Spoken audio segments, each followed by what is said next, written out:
Turkish Airlines presents Business Africa.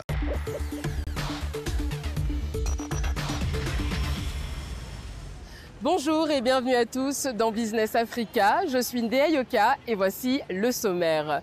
Le Think and Do Tank dit Okwelian se pose ses valises à Yaoundé, la capitale du Cameroun, pour un sommet stratégique de 2 jours. L'objectif, repenser l'avenir socio-économique du pays à l'horizon 2035. À l'occasion, nous sommes sur place pour recueillir les propositions des acteurs clés, mais aussi pour donner la parole aux entrepreneurs locaux qui, malgré les défis, s'engagent pour faire bouger les lignes. Ceci nous conduira au cœur du secteur agricole, un pilier incontournable de l'économie camerounaise. Réduction de la pauvreté, transformation, innovation, comment amener le Cameroun à réaliser ses objectifs de développement d'ici 2035 ? Eh bien, c'est tout l'enjeu du sommet dit Okwelians, où décideurs, entrepreneurs proposent des actions concrètes pour un avenir durable et inclusif. Dirigeants, entrepreneurs et experts se sont réunis du 19 au 21 mars à Yaoundé à l'occasion du sommet des Okwelians. Les débats concernaient le rôle crucial du secteur privé dans l'industrialisation et l'innovation. Comment renforcer la collaboration entre l'État et les entreprises pour un développement durable et inclusif au Cameroun. André Siaka, acteur influent du monde des affaires camerounais, a souligné l'importance d'un véritable partenariat entre l'État et le secteur privé. Pour danser le tango, il faut être deux. Voilà. Donc, l'économie, c'est un domaine où il faut être deux. Et vous pouvez noter que dans son mot de fin, le ministre a pris le secteur privé comme un pourvoyeur de solutions et de richesses. Non simplement pas comme un simple pourvoyeur de recettes pour l'État.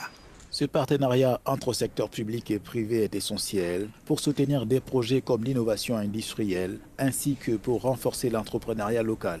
Pour les organisateurs, l'heure est à l'action.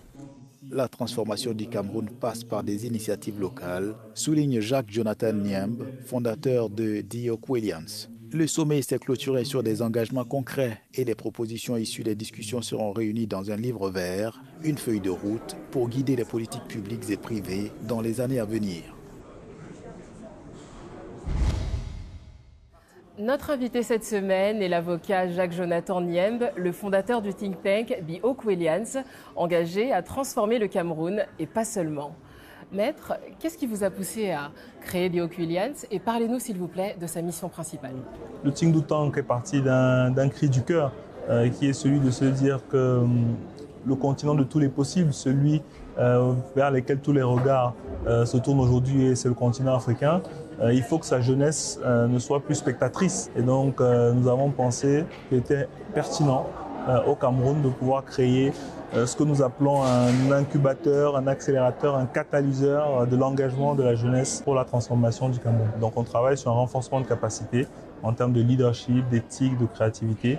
On propose du mentoring, du coaching, du tutorat et on les encourage à faire du service communautaire. 5 ans après, aujourd'hui, c'est près de 1000 jeunes qui ont pu être formés dans le cadre de nos programmes. The Okwelians, c'est aussi un autre pilier, c'est notre laboratoire d'idées, qui est un laboratoire de recherche-action, qui s'appuie sur la data et qui privilégie l'expérimentation. On travaille sur les questions de cohésion sociale, transformation économique et bonne gouvernance. Aujourd'hui, c'est près de 200 publications, plus d'une 60aine d'experts qu'on a mobilisés au cours des 5 dernières années et une 30aine de partenariats qui ont été menés. Voilà. The Okwelians entend répondre à une problématique. Quels sont selon vous les principaux défis à relever d'un point de vue économique au Cameroun d'ici 2035 ? Alors je dirais que le vrai défi aujourd'hui, c'est vraiment celui de la transformation structurelle de notre économie. On fait face aujourd'hui à différents défis, celui du sous-emploi, celui de la vie chère, celui de la paupérisation grandissante de la population et puis aussi même celui de la dépendance extérieure. Et donc le vrai enjeu aujourd'hui, c'est comment est-ce qu'on arrive à changer de paradigme et avoir un tissu productif qui soit beaucoup plus optimum pour pouvoir produire ce que nous consommons et consommer ce que nous produisons.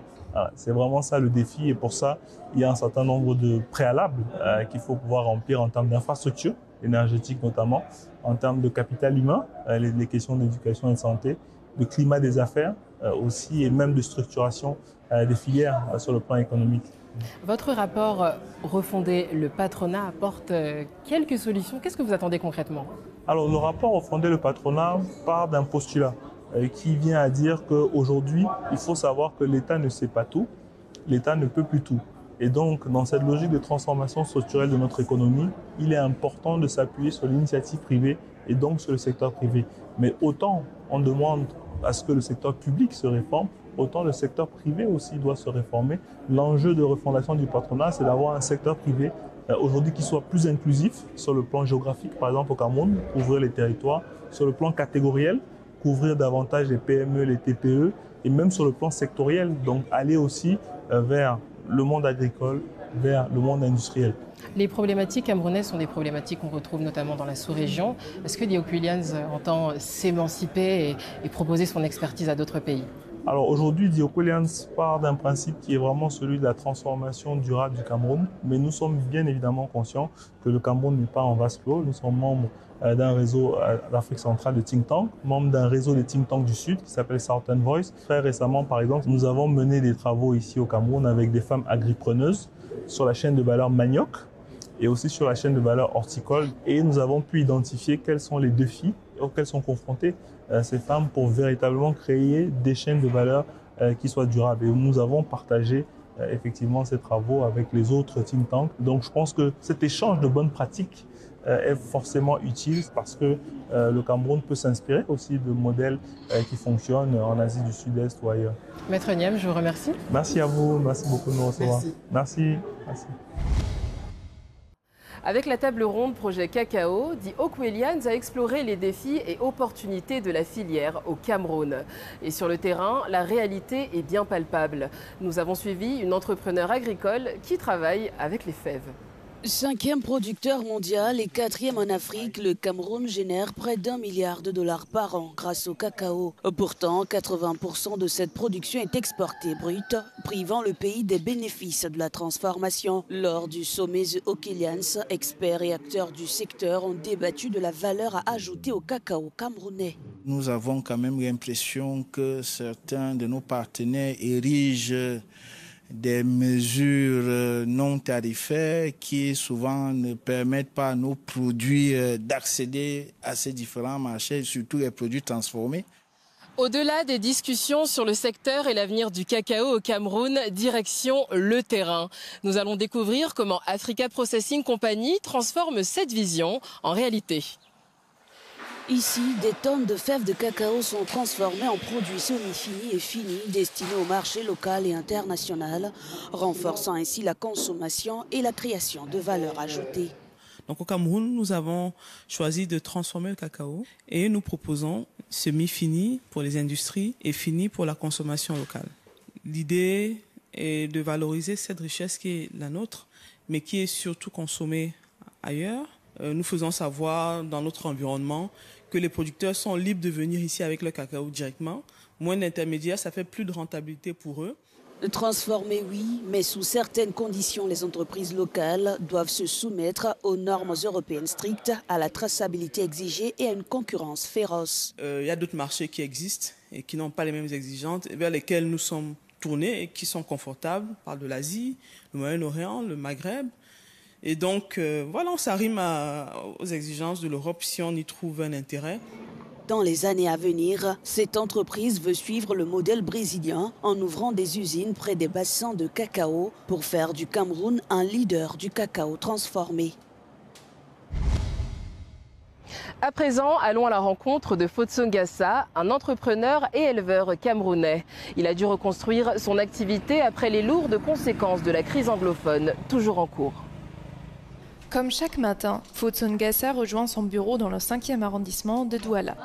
Cet entrepreneur a tout perdu en 2016 lors du début du conflit dans la région anglophone du sud-ouest Cameroun.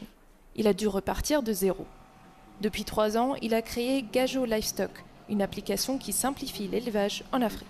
À travers notre plateforme, un éleveur qui est au Kenya, n'importe quel pays en Afrique, peut se connecter. Nous pouvons lui permettre de trouver la clientèle. L'application Gajo Livestock met en relation les éleveurs avec les potentiels acheteurs. Ça crée aussi un accès facile aux services vétérinaires. L'application facilite les transactions, permettant aux éleveurs de vendre leurs animaux et d'acheter des produits certifiés. Pourtant, l'accès au financement reste un défi majeur. Il y a trop de difficultés à pouvoir trouver le financement. Ce n'est pas facile, seul, de pouvoir entreprendre, surtout dans une condition. Pour trouver des bonnes ressources humaines, il faut assez de capital.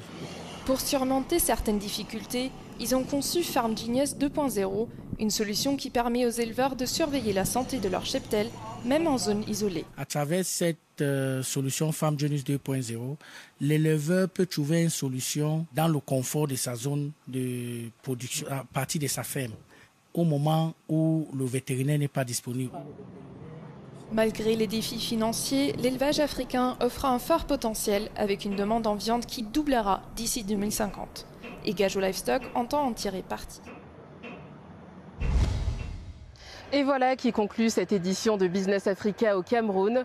Pour revoir cet épisode, je vous donne rendez-vous sur africanews.com et sur toutes nos plateformes digitales. À bientôt.